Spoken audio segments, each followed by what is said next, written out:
Teman-teman, kita masuk ya ke bab 9 dari pelajaran kewarganegaraan kita, yaitu tentang hak asasi manusia dan hukum. Ya, Eh, kalau bicara soal hak asasi manusia, kayaknya kita sudah sangat terbiasa ya, sangat familiar lah gitu. Udah sering kita omongin juga gitu. Walaupun mungkin pada saat kita ngomongin soal hak asasi manusia, sekarang dijadiin jargon bahkan untuk hal-hal yang kurang tepat sebenarnya. Misalnya dikit-dikit tuh hak asasi manusia. Misalnya ada guru ngomelin nih atau negur muridnya karena berperilaku yang tidak baik, lalu kemudian dituntut gitu ya, dilaporkan ke polisi dengan alasan hak asasi manusia gitu. Jadi ini juga banyak salah kaprahnya gitu dalam penerapannya. Artinya masyarakat juga seringkali menyalahgunakan kata-kata hak asasi manusia ini. Atau misalnya pada saat, oh saya pengen berganti jenis kelamin, karena ini hak asasi saya dong, gitu misalnya. Lalu minta diakui, bahkan minta secara hukum diganti di KTP jenis kelamin dan sebagainya. Yuk kita coba omongin, sebenarnya apa sih hak asasi manusia dan bagaimana kedudukannya atau hubungannya dengan hukum gitu ya, yang berlaku. Kita omongin sekarang masuk ya. Jadi apa sih hak asasi manusia? Ya memang kalau kita pakai bahasa Inggrisnya ya, biasanya memang ini kita nyarinya human rights bahasanya gitu ya. Jadi ini merupakan terjemahan dari human rights, hak manusia gitu. Ya. Yang namanya hak itu adalah sesuatu yang kalau dilakukan ya nggak boleh dilarang. Kecuali, nah ada kecualinya nih. Ini yang kemudian jadi catatan sebenarnya. Kecuali dibatasi oleh hukum dan etika. Contohnya, saya perlu makan, saya tuh kelaparan, sehingga saya mencuri. Ini hak asasi saya. Saya kan cuma berusaha supaya bisa menghidupi keluarga saya. Oke? Okay? Niatnya mungkin untuk mencari makan buat keluarganya adalah sesuatu yang bisa dikatakan memang itu adalah hak. Tapi caranya dia memenuhi haknya gitu ya untuk mencari nafkah dengan mencuri, tentunya melanggar hukum dan etika. Sehingga tidak bisa dikatakan bahwa ini adalah hak yang boleh dia lakukan gitu ya. Secara cari makannya oke, okay, tapi caranya mencurinya itu tidak bisa dibenarkan karena melanggar hukum gitu ya. Lalu kemudian seperti menipu, menganiaya, masya Allah ya sekarang ya, eh, penipuan luar biasa. Saya juga kemarin habis terima telepon gitu ya, bilang dari kantor pos lah, ada paket ilegal yang atas nama saya lah, tapi karena kita sudah terbiasa dengan hal-hal gitu, oh iya, nanti saya datang sendiri ke kantor pos ya, nggak usah pakai telepon, saya bilang, terus saya tutup. Ya. Jadi bagaimana kemudian orang-orang banyak merasa bahwa oh yang nipu banyak kok, oh yang nyuri banyak kok, oh yang melakukan kriminalitas banyak kok, saya ngelakuin itu juga nggak apa-apa. Nah ini harus kita sadarkan di masyarakat bahwa pada saat kita ingin memenuhi hak kita, maka lakukanlah dengan cara yang benar, tepat, sesuai dengan hukum agama, sesuai dengan hukum negara, gitu ya, tidak berlawanan dengan etika dan norma yang berlaku, gitu ya. Contohnya juga, misalnya di sini kasih contoh, misalkan di angkutan umum nih, ada orang tua yang berdiri atau ibu hamil yang berdiri. Teman-teman saya pernah ngalamin banget loh. Waktu lagi hamil anak kedua, baru beberapa tahun yang lalu itu ya, anak saya udah SMA. Saya itu rumahnya di Cilegon dulu, karena suami kerja di sana. Saya pulang dari Tebet, kebayang ya, Tebet Cilegon. Itu sejauh apa? Saya dalam kondisi hamil besar. Nggak ada satupun orang yang menawarkan saya duduk dari pancoran. Gitu. Semuanya tidak ada yang mau berdiri. Saya nggak minta dikasihani, tapi memang kondisinya manusia atau perempuan yang sedang hamil itu memang mengalami kepayahan dan rasa sakit yang sebenarnya luar biasa dan bisa bahaya kalau dia kelamaan diri. Gitu. Tapi waktu itu yang saya alami adalah tidak ada yang menawarkan. Gitu.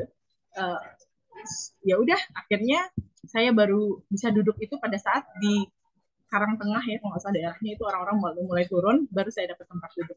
Tapi buat saya luar biasa bagaimana rasa empati yang uh, sangat minim. Gitu. Bahkan di sana banyak orang-orang yang laki-laki yang duduk gitu, yang sehat walafiat kayaknya gitu ya. Kecuali kalau anda lagi sakit ya dan nggak kuat juga berdiri, itu oke nggak apa-apa. Gitu. Tapi ini ini termasuk apa sih sebenarnya? Gitu. Apakah pelanggaran terhadap HAM? Ya mungkin tidak melanggar HAM secara langsung, tapi ini tidak beretika. Dan bisa jadi kita membahayakan orang lain. Sementara kita tidak dalam kondisi yang sangat perlu gitu misalnya ya. Kayak tadi, kita tidak dalam kondisi yang urgent banget, harus banget duduk, sementara ada orang yang mungkin akan bahaya kalau dia nggak duduk. Dan ini juga saya pengen nekenin ke mahasiswa saya, mudah-mudahan kalau mahasiswa saya sih nggak ada yang kayak gini. Ya, walaupun kita sekarang terdorong untuk kita nyelamatin diri sendiri dulu dong, baru nyelamatin orang lain gitu. Tapi teman-teman, kalau kita ngaku umat yang beragama, kita ngaku orang yang ngerti tentang etika kemanusiaan, kita ngerti tentang uh, apa ya, rasa empati, perbuatan baik, mana yang baik, mana yang buruk, kita juga udah belajar gitu ya. Maka jadilah orang-orang yang kemudian, oh, walaupun kadang-kadang kita harus berkorban sedikit, atau tidak terlalu lama pengorbanan kita, tapi bisa menimbulkan kemaslahatan atau kebaikan untuk banyak orang, maka nggak apa-apa kadang-kadang kita berkorban sedikit, karena kita yakin bahwa segala sesuatu yang baik itu pasti akan ada balasan yang baik dari Tuhan. Gitu. Mudah-mudahan itu yang jadi pegangan kita semua gitu ya. Karena kayaknya pengalaman saya hidup kayaknya nggak pernah ada deh perbuatan yang saya lakukan, maksudnya perbuatan baik yang kita lakukan tuh yang Allah tuh nggak bales, pasti dibales gitu ya. Jadi bukan cuma perbuatan buruk yang langsung dibales ya, tapi perbuatan-perbuatan baik pun pasti akan ada balasannya kok, dengan kemudahan kita gitu ya. Misalnya nih gitu, teman-teman kuliah sambil kerja capek, tapi karena teman-teman banyak sedekah, banyak berbuat baik, banyak nolongin orang, banyak ngajarin orang gitu ya, kayaknya nggak sempat belajar banyak, cuma sempat sekilas-sekilas. Tapi begitu ujian tuh bisa jawab tuh. Kok kita nggak belajar banget tapi ngerti ya? Kok bisa jawabnya bagus ya? Gitu. Pernah nggak ngerasain kayak gitu? Teman-teman, kita harus balikin lagi bahwa kalau kita percaya pada hukum Tuhan gitu ya, kita ngerti bahwa pertolongan Tuhan itu datangnya adalah kalau kita juga banyak berbuat kebaikan. Kalau kita juga banyak nolongin orang lain. Jadi mudah-mudahan itu juga jadi salah satu hal yang menjadi pegangan kita, bahwa salah satu cara kita menjaga hak orang lain adalah juga dengan menakar diri kita sendiri, gitu ya. Apa ya yang kita bisa lakukan untuk orang lain? Ya, tapi bukan berarti kita harus menzolimi diri kita ya, enggak juga, gitu. Misalkan teman-teman banyak yang minjemin uang minta tolong, sementara kita sendiri nggak punya uang buat makan, ya enggak juga, nggak kayak gitu ya. Jadi timbangannya adalah timbangan prioritas juga yang tepat yang mana, gitu ya. Lanjut ya, bentar, maaf. Oke. Berikutnya teman-teman, uh, kalau kita ngomongin hak asasi manusia dari Undang-Undang Republik Indonesia tahun nomor 39 ya, tahun 99, kita memahami bahwa hak adalah uh, hak asasi manusia ya, hak yang melekat pada hakikat dan keberadaan manusia sebagai makhluk Tuhan. Sorry, ini kayaknya saya lupa nulis perangkat hak asasi itu apa gitu ya. Hak asasi itu adalah hak yang melekat pada hakikat dan keberadaan manusia. Kenapa sih dia punya hak asasi? Karena dia manusia, gitu. Ya. Kemarin saya dapat pertanyaan yang lucu dari anak saya gitu, dia bilang, kira-kira kalau kemanusiaan itu maksudnya apakah kalau binatang melihat kita secara kemanusiaan? Jadi pengertian anak kecil mungkin kayak gitu ya, yang masih masih kecil lah. Tapi kita memahami bahwa kalau kita ngomongin soal kemanusiaan, hak asasi manusia, kenapa sih kita perlu ngomongin itu gitu ya? Supaya kita juga meyakini bahwa setiap manusia layak dihargai, layak diakui, gitu, dan layak untuk diperlakukan secara baik. Gitu. Walaupun tidak semua manusia itu baik ya teman-teman.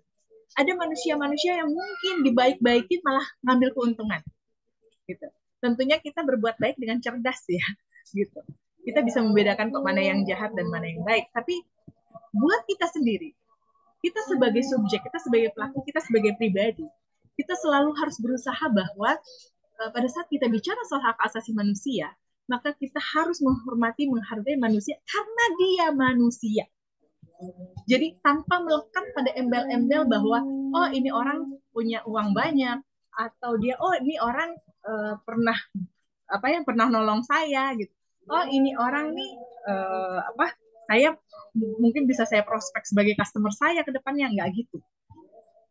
Pada saat kita berbuat baik, kita menghargai, itu karena alasan bahwa dia adalah manusia dan dia adalah makhluk ciptaan Tuhan yang harus kita hargai. Demikian pula dengan diri kita. Hak asasi kita adalah hak yang melekat pada diri kita karena kita manusia. Itu kenapa teman-teman jangan pernah merasa minder dengan hal-hal yang mungkin kita punya, tapi mungkin kita tidak sehebat orang lain, atau kita tidak apa ya istilahnya, tidak ada di menurut kita nih, kita tidak ada di level yang sama dengan orang lain. Saya secara sosial ekonomi lemah, saya belum mampu begini, belum mampu begitu. saya merasa lalu kemudian merasa tidak layak dihargai, jangan pernah.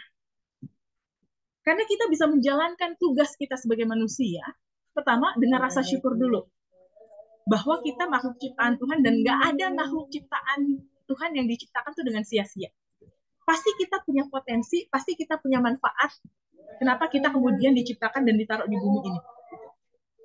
Dan dengan adanya kita hidup, gitu ya, kita dikasih hidup sama Allah, gitu, kita dikasih hidup sama Tuhan nih, berarti ada hal-hal yang harus kita hargai. Kan aja ngehargain kita, berarti kita harus ngehargain diri kita sendiri. Ya. Jadi jangan pernah merasa saya nggak layak untuk menuntut hak saya, atau saya nggak layak mendapatkan hak saya. Jangan pernah merasa kayak gitu. Dengan teman-teman jadi manusia aja, teman-teman punya hak yang teman-teman boleh bela, boleh pertahankan, gitu ya. Contohnya misalnya hak hidup, hak beragama, hak untuk memperoleh pendidikan, gitu ya. Hak untuk dihargai. Sekarang teman-teman mungkin sambil kerja, gitu ya, dihina-hina sama atasannya, gitu. Dihinanya tuh sampai ke menghina harga diri kita, gitu ya.